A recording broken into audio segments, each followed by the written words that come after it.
How to change Messenger notification sound. That's what I will show you in this video.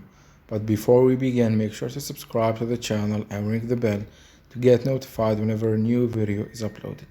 With that said, let's get started.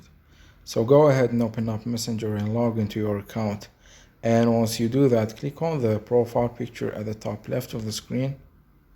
And once you're here, scroll down to the preferences section. And then click on notifications and sound. And once you're here, you can see in the first section it says ringtone, so click on it.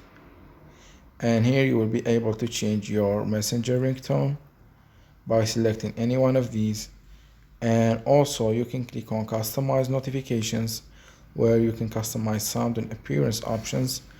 But for the sake of this video, we will be only concerned about changing the sound. So click on sound. You will be redirected to your phone system, sound system, in which you will find a large list of sounds that you can use and choose from as well. So that was it for this video. That's how you can change your Messenger notification sound or ringtone. If you have any questions, please leave them in the comment section down below. With that said, see you in the next video.